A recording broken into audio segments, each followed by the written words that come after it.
guys, so the first step that you're going to do, and they're written on the board, is roll out a slab. Our goal is to make a slab of clay, which is a big flat piece of clay that is even and it's large enough. So here's one I already have rolled out, like this. It's roughly 1/4 of an inch thick, which is about the thickness of, maybe like just ever so slightly thicker than a piece of foam core. And you don't want it too thin because it will not hold up to the weight, and you don't want it too thick because then it's not going to be big enough. So the goal is to roll the slab large enough. Our boards that we normally roll on are this size. This is not big enough for the piece of clay that we need. So instead of rolling on a wood board now, like we did in 6th grade, you are going to be rolling out on a piece of this white, thicker Bristol paper. Right now it's found on the clay materials table, but we're not throwing them away after each use. We're going to reuse them. We want them to air dry though between uses. So if you are looking for one of these, it's going to either be on the materials table in a pile or check the drying rack next to the door. It's going to be one of those two places. And I've already tested this out, and it actually works really well for rolling a slab. So I already have pre-cut pieces of clay right off a block for you. And the stencils that you're going to be using, they're already pre-cut for you. Everybody is going to be cutting a circle for the base. It doesn't matter which of the 3 styles you chose. Everyone is cutting a circle.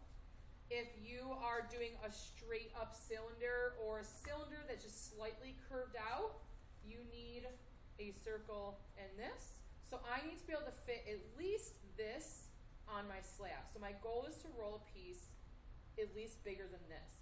You can ball your clay up and re-roll it to make your circle. But the first step is to roll it big enough to cut this. So I'll show you how to roll a slab. There is quite a bit of moisture in this clay because it's straight off the block. So you want to make sure you flip after every 1 or 2 rolls. So I am going to flip constantly. Okay, roll a couple times. And my goal is to not have like a big circle. I need it pretty long. So I'll be focusing on how wide is it, but also like, is it going to fit the length of this? Okay, so right now it is already wide enough, so as long as I keep going this way, it'll be good. To do that, instead of rotating it every time, I'm just going to flip it every time. Okay? Because if I rotate it, I'm going to end up with more of a square or a circle, but I'm trying to go for a rectangle because I need to cut a rectangle. Every couple rolls, flip it, this, and actually, if you look at the length it needs to be, it's almost the entire way here, just a couple inches short. So think of that when you're doing this. It's kind of nice to have that to measure against on the paper. So I'm flipping it so it doesn't stick. The paper will absorb a little bit of moisture, which is nice because then it'll get rid of some of the pastiness that's on some of the clay. I'm going to roll a little more. This piece of clay was probably a little bit more than I needed, so it's still a little bit thicker, which is fine. But I'm going to rotate this way. And the good thing is I might actually be making one that's big enough to cut out all the pieces on. So now I have this. I can test it with one of these 2-sided tools. Okay?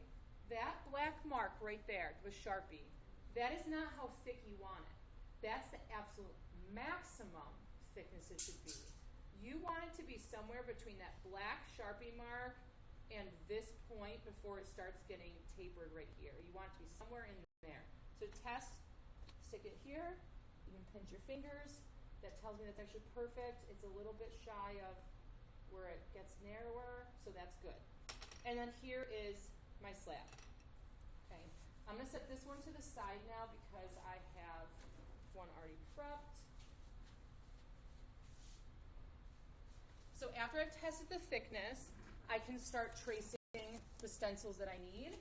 And just a quick note in case I forget to tell you, if you have to re-roll your scraps to be able to cut another piece that didn't fit on your original slab, make sure it's the same thickness. Okay. The bottom circle can be a little thicker than the walls if they need to be, but you kind of want them to be the same. So what I have right now is I have my slab, and this is for that first style that's just like a basic cylinder. I have this that fits here. I want to be careful not to cut and use any of that. So maybe I'll try this direction. Yep, this is going to work better. Now I can avoid the messy areas and still might be able to fit my circle. So it's great. It's like making cutout cookies. You want to try to get as many out of each slab as possible without having to ball it up and re-roll it. But you also, if it doesn't fit, it doesn't fit. Okay. All right. So roll the slab. Step 2 is trace the stencils. You're gonna get whatever stencils you need. I'm gonna demonstrate that third style in a second. But for the first 2 styles, you just need this and this. Tracing it first, lightly, with a needle tool. Okay. Wood handle, pointy here. This double-sided is not a needle tool, okay? Don't use that to cut. These are over on the table, pointy on one side. Okay. I am just gently tracing it. I'm not trying to cut right now. I'm just gently tracing it. You want it to be accurate. I sized these perfectly for you already, okay?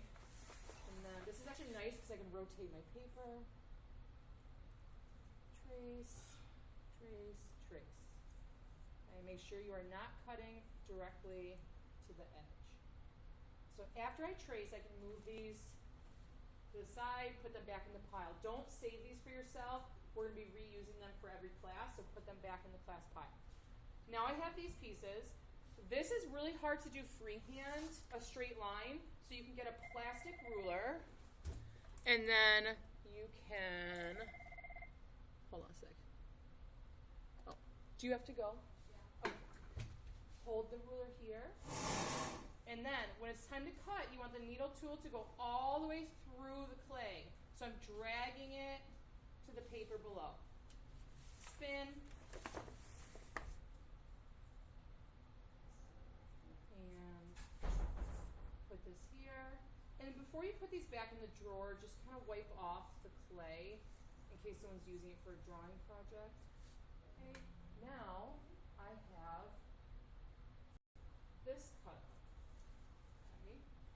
I'm not going to cut out the circle right now because it's the same exact process, and I want to show you something about the next piece. But you're going to have scraps. You're going to carefully take this and set it to the side. If now you would like a wood board next to you just to put your cut pieces on as you continue to cut, you're welcome to move this to a wood board. That's what I did. I'll show you that in a second. So then, obviously, I would need to cut the circle out, and I would have all these scraps, okay? So that's style number 1. You cut out the long rectangle and the circle. Style 2, well, I guess style 3, is this one where it goes in and then out. You're going to need 3 stencils. You are going to need this one, which is larger. I wrote that on the board. You are going to need this one, which is smaller. This will form the top piece. And a circle. I've already rolled out a slab. I've cut this piece and this piece. I did not have room for this. So what I need to do now is I need to pull out my clay, okay, all these scraps that were not big enough, and I need to make a very, very compacted sphere, and then I need to roll the slab again. This is not going to work if I roll this. All I just did was trap air in. I'm using the heel of my hand, and I'm really tightly packing this together. This is actually what you do with all your scraps at the end no matter what, because this is how you'll put any extra clay back in a bag. It's over on the materials table. There's some bags of clay like this. It needs to be really nicely packed back up, okay, or it will not be great for people to use. You are definitely going to get a little bit of air bubbles in this, and that's fine because we can poke them, but the goal is to get it packed pretty tight, and then you can kind of patty it. By now it shouldn't be so sticky, so you can actually do that without it sticking to the table. Now, if I only needed a tiny piece to roll out, I would just rip off a tiny piece and roll that. Don't put in more effort if you don't have to, okay? When you're doing this though, I'm going to show you from the beginning again. I would roll a few times. Now I can roll on a wood board because it's small. Doesn't matter how you hold it. Start and end on the clay. And now I'm going to roll this piece and needs to be able to fit this. So I'm trying to gauge what shape it needs to be, how big as I go. Okay? And I would keep doing this so you can make sure that you're on the right track. So that's pretty good. But even though it's big enough, I want to make sure it's not too thick compared to the other one because I want them to match because those two pieces will be attached together. So that looks good. I would put this on here. I'm not going to trace it right now for sake of time, but I want you to trace first so you can make sure that you're cutting neatly. Okay. This is why this is not the most accurate, which is why you trace first. So now I have all these pieces. It is time to start attaching them. Okay? It is going to be the same process for both. It doesn't matter which style you have. You may finish attaching today, you may not. Either way, your pieces need to be stored together somehow. And I'll show you that in a second. Okay? So if I was done with this, I would obviously like ball it back up, put it in the scrap bag. Okay. All right.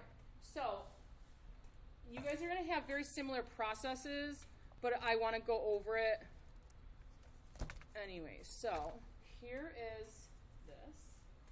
Make some space for myself, wood space. This is probably where a wood board is going to be helpful, and put your foam piece here.